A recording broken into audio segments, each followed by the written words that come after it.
ദൈവനാമത്തിന് മഹത്വമുണ്ടാകട്ടെ. അനുഗ്രഹിക്കപ്പെട്ട പുത്തൻ പ്രഭാതത്തിനായി സർവശക്തനായ ദൈവത്തിന് നന്ദിയും സ്തുതി സ്തോത്രങ്ങളും അർപ്പിക്കാം. 2025 6 മാസമായ ജൂൺ മാസത്തിൻ്റെ 14 തീയതി ശനിയാഴ്ച ഈ ദിനത്തേക്കുള്ള വാഗ്ദത്ത വചനവുമായി നമുക്കൊന്നിച്ച് ദൈവസന്നിധിയിൽ കൂടി വരുവാൻ ആയുസ്സും ആരോഗ്യവും ദീർഘമാക്കിയ സർവകൃപാലുവായ ദൈവത്തിന് നന്ദി അർപ്പിച്ചുകൊണ്ട് ഇന്നത്തെ വാഗ്ദത്ത വചനത്തിലേക്ക് പ്രവേശിക്കാം. ഇന്ന് ജീവജലത്തിൽ കൂടി പ്രോമിസ് വേഴ്സായി നമുക്ക് ലഭിച്ചിരിക്കുന്നത് യെശയ്യാ പ്രവാചകന്റെ പുസ്തകം 62 അധ്യായം 8 വാക്യം. ഐസയ ചാപ്റ്റർ 62 വേഴ്സ് 8 നാം ഇപ്രകാരം വായിക്കുന്നു: ഇനി ഞാൻ നിന്റെ ധാന്യം നിന്റെ ശത്രുക്കൾക്ക് ആഹാരമായി കൊടുക്കയില്ല. നീ അധ്വാനിച്ചുണ്ടാക്കിയ വീഞ്ഞ് അന്യജാതിക്കാർ കുടിച്ചു കളയുകയുമില്ല എന്ന് യഹോവ തന്റെ വലങ്കയും തന്റെ ബലമുള്ള ഭുജവും തൊട്ട് സത്യം ചെയ്തിരിക്കുന്നു. യഥാസ്ഥാനപ്പെട്ട മടങ്ങി വന്ന തന്റെ ജനമായ ഇസ്രായേൽ ജനത്തെക്കുറിച്ചുള്ള ദൈവത്തിന്റെ തീരുമാനമാണ് ഇന്നത്തെ വാഗ്ദത്ത വചനമായി നാം ഇപ്പോൾ വായിച്ച് കേട്ടത്.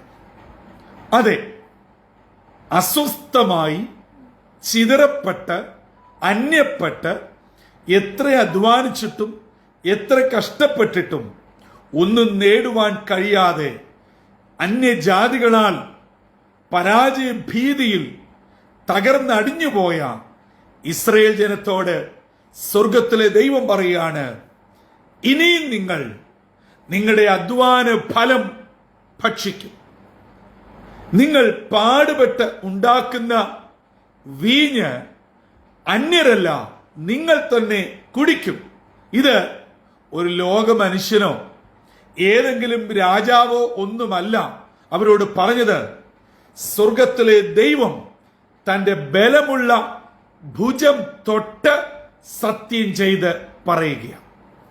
പ്രിയ ദൈവജനമേ, നമ്മളും നമ്മുടെ ക്രിസ്തീയ ജീവിത ഓട്ടത്തിൽ പലപ്പോഴും തളർന്നു പോകുന്നവരാണ്. അതിന്റെ കാരണം ഓരോ ദിനവും നാം നേരിടുന്ന പ്രതികൂലങ്ങൾ, പ്രതിസന്ധികൾ, നമുക്ക് ചുറ്റും അസ്വസ്ഥമായ അന്തരീക്ഷങ്ങൾ, ഇവയെല്ലാം നമ്മെ വല്ലാതെ തളർത്തിക്കളയും. ഇത്രയും പ്രാർത്ഥിച്ചിട്ടും എൻ്റെ ദൈവമേ, എൻ്റെ അവസ്ഥയ്ക്ക് ഒരു മാറ്റമില്ലല്ലോ. ഇത്രയും ഉപവസിച്ചു, ദൈവവേലയിൽ മുൻപിട്ട് നിന്നു, എന്നിട്ടും എൻ്റെ മകന്, എൻ്റെ മകൾക്ക് നല്ലൊരു അഡ്മിഷൻ, നല്ലൊരു ജോലി, നല്ലൊരു കുടുംബജീവിതം, ഒരു അടുത്ത തലമുറ, ഇവയൊന്നും ലഭിക്കുന്നില്ലല്ലോ. ഇങ്ങനെ നിരവധി അനവധി ദൈനംദിന ജീവിത പ്രശ്നങ്ങൾ നമ്മെ വല്ലാതെ അലട്ടുകയാണ്. അപ്പോൾ നാം പലപ്പോഴും ക്ഷീണിക്കും, പിറുപിറുക്കും, തളർന്നു പോകും. ഇനിയും ഇങ്ങനെ കുറെ പ്രാർത്ഥിച്ചിട്ട് എന്താ കാര്യം? ഇങ്ങനെ ആരാധന കൂടിയിട്ട് എന്താ കാര്യം? ഇന്ന വീട്ടിലെ ഇന്ന ആളെ നോക്ക്, അവിടെ എന്നും കുടുംബകലഹമാണ്, മദ്യപാനമാണ്, ദൈവവുമായി യാതൊരു ബന്ധവുമില്ല, പക്ഷേ അവിടെ കുഴപ്പമൊന്നുമില്ല. എൻ്റെ വീട്ടിൽ നോക്കിക്കേ, ഇത്രയും പ്രാർത്ഥിക്കുന്നതാണോ കുഴപ്പം? ഇങ്ങനെ നമ്മുടെ ചിന്തകൾ കാട് കയറുകയാണ്. പിശാച് നമ്മെ വല്ലാതെ വേണ്ടാത്തത് ചിന്തിപ്പിക്കുകയാണ്. എന്നാൽ ഇന്ന് ദൈവവചനം നമുക്ക് ഉറപ്പ് തരികയാണ്: ദൈവ പൈതലേ, നമ്മുടെ കഷ്ടപ്പാട് മാറും, നമ്മുടെ ദുരിതം മാറും, നമ്മുടെ അധ്വാന ഫലം നാം തന്നെ അനുഭവിക്കും. അത് ശത്രു കൊണ്ടുപോകുകയില്ല. നാം പാടുപെട്ട് കഷ്ടപ്പെട്ട് നാം കൊണ്ടുവരുന്ന നമ്മുടെ മൃഗസമ്പത്ത്, കൃഷിസമ്പത്ത്, ആരോഗ്യം, ധനസമ്പത്ത്, തലമുറയുടെ സമ്പത്ത്, ആത്മീയ സമ്പത്ത്, ഇവയൊന്നും ശത്രു തകർത്ത് കളയാതെ ദൈവത്തിന്റെ ബലമുള്ള ഭുജത്താൽ തമ്പുരാൻ നമുക്ക് ഉറപ്പ് തരികയാണ്. അതുകൊണ്ട് നിരാശയാൽ, വിഷമത്താൽ ഭാരപ്പെട്ട് ഈ പ്രഭാതത്തിൽ ആരെങ്കിലും എന്നെ കേൾക്കുന്നുണ്ടോ? മാനസികമായി ചിന്തിക്കുമ്പോൾ ഇതൊക്കെ ശരിയാണെന്ന് നമുക്ക് തോന്നാം. പക്ഷേ സ്വർഗത്തിലെ ദൈവം ഇതൊക്കെ മാറ്റുവാൻ സെക്കൻഡ് മതി. നമ്മൾ ചിന്തിക്കുന്ന വിധത്തിലൊന്നുമല്ല ദൈവം നമ്മെ ചില പാഠങ്ങൾ പഠിപ്പിച്ചുകൊണ്ടിരിക്കുന്നത്. നാം കടന്നു പോകുന്നതൊക്കെയും ദൈവത്തിന്റെ പദ്ധതിയാണ് എന്ന് തിരിച്ചറിയുവാൻ നമ്മിൽ ദൈവകൃപ ഉളവാകട്ടെ എന്ന് നമുക്ക് പ്രാർത്ഥിക്കാം. അങ്ങനെ നാം അത് തിരിച്ചറിയുമ്പോൾ പിറുപിറുക്കുകയില്ല, നാം സങ്കടപ്പെടുകയില്ല, നമ്മുടെ മുഖം വാടുകയില്ല, നാം സന്തോഷത്തോടെ ഇരിക്കും. ഈ വാക്യം നമ്മുടെ പ്രശ്നത്തെ നോക്കി ആവർത്തിച്ച് നിങ്ങൾ പറയണം. അതെ, ഇന്നത്തെ വാഗ്ദത്ത വചനമായ യെശയ്യാവ് 62:8 വാക്യം. പ്രതികൂലങ്ങൾ ഏറി വരുമ്പോൾ ആ പ്രശ്നത്തെ നോക്കി പറയണം, എന്റെ അധ്വാന ഫലം ശത്രു കൊണ്ടുപോവുകയില്ല. എത്ര നാളുകൊണ്ടാണ് ഒരു മുന്തിരി നട്ട് ശുശ്രൂഷിച്ച് വളർത്തി അത് വേണ്ട സമയത്ത് വെട്ടി പരിലാളന കൊടുത്ത് ശുശ്രൂഷിച്ച് മുന്തിരി ഉണ്ടാകുന്നത്. അതെ, ആ മുന്തിരി വേറെ ആരും കൊണ്ടുപോകുകയില്ല.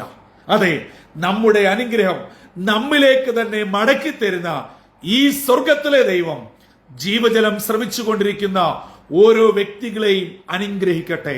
നിങ്ങൾ ചില വിഷയത്തിൽ ഭാരത്തിലും പ്രയാസത്തിലും സങ്കടത്തിലുമാ, ആ വിഷയത്തെ അപ്പൻ ഏറ്റെടുക്കട്ടെ. ഭാരം സ്വർഗം മനസ്സിലാക്കട്ടെ. നിങ്ങളുടെ അധ്വാനത്തെയും നിങ്ങളുടെ പ്രാർത്ഥനയെയും നിങ്ങളുടെ ഉപവാസത്തെയും നിങ്ങളുടെ കഷ്ടപ്പാടിനെയും നിങ്ങളുടെ ഓട്ടത്തെയും തമ്പുരാൻ മാനിച്ച് നിങ്ങളുടെ മാർവിടത്തിലേക്ക് നിരവധിയായി അനവധിയായി നന്മകൾ ചൊരിയട്ടെ. അങ്ങനെ ഇന്നത്തെ ദിനം അനുഗ്രഹത്തിന്റെയും നന്മയുടെയും വിടുതലിന്റെയും ദിനമായി നമ്മുടെ അധ്വാനങ്ങളെയും പ്രാർത്ഥനകളെയും ശുശ്രൂഷകളെയും തമ്പുരാൻ കാണട്ടെ, അതിനെ മാനിക്കട്ടെ, അനുഗ്രഹിക്കട്ടെ. ഒത്ത ഏഭയിൽ തമ്പുരാൻ പ്രതിഫലം അളന്ന് നമ്മുടെ മേൽ ചൊരിയട്ടെ. അങ്ങനെ ഈ ദിനം സന്തോഷത്തിന്റെയും വിടുതലിന്റെയും അനുഗ്രഹത്തിന്റെയും ദിനമായി ദൈവകൃപയോടെ നമ്മ ഏവരെയും കാത്തു പരിപാലിക്കട്ടെ. തലകളെ വണക്കാം, പ്രാർത്ഥനയ്ക്കായി ഒരുങ്ങാം. ഞങ്ങളെ കരുതുകയും പരിപാലിക്കുകയും ചെയ്യുന്ന ദൈവമേ, സ്വർഗീയ പിതാവേ, യെശയ്യാ പ്രവാചകനിൽ കൂടെ ഞങ്ങൾക്ക് നൽകിയ അനുഗ്രഹിക്കപ്പെട്ട സ്വർഗീയ ഉറപ്പിനായി സ്തോത്രം. അത് ഒരു ലോക മനുഷ്യന്റെയോ ധനവാന്റെയോ പ്രഭുവിന്റെയോ രാഷ്ട്രീയ നേതാക്കളുടെ ഒന്നും ഉറപ്പല്ല. സ്വർഗത്തിലെ ദൈവത്തിന്റെ ബലമുള്ള ഭുജം തൊട്ടുള്ള സത്യം ഇന്ന് ഞങ്ങളെ കേൾപ്പിച്ചുവല്ലോ. ഞങ്ങളുടെ അധ്വാനങ്ങളെയും ഞങ്ങളുടെ കഷ്ടപ്പാടുകളെയും തട്ടിക്കളയുവാൻ, പിടിച്ചെടുക്കുവാൻ, ഞങ്ങളുടെ കയ്യിൽ നിന്നും പറിച്ചു മാറ്റുവാൻ ശത്രു അഘോര പ്രയത്നം ചെയ്യുമ്പോൾ സ്വർഗത്തിലെ ദൈവം ഞങ്ങൾക്ക് ഉറപ്പ് നൽകുന്നു, അവ ശത്രു കൊണ്ടുപോകാതെ ഞങ്ങൾ തന്നെ അനുഭവിക്കും. അപ്പാ, ഞങ്ങളുടെ അനുഗ്രഹത്തെ ആരും കൊണ്ടുപോകുവാൻ ഇടയാകല്ലേ. ഞങ്ങളുടെ തലമുറയെ അനുഗ്രഹിക്കണം, ഞങ്ങളുടെ ശുശ്രൂഷകളെ അനുഗ്രഹിക്കണം, ഞങ്ങളുടെ കുടുംബങ്ങളെ അനുഗ്രഹിക്കണം, ഞങ്ങളുടെ കൂട്ടായ്മകളെ അനുഗ്രഹിക്കണം. ഞങ്ങളുടെ പ്രാർത്ഥനാ വിഷയത്തിന്മേൽ അപ്പൻ ജയമെടുക്കണം.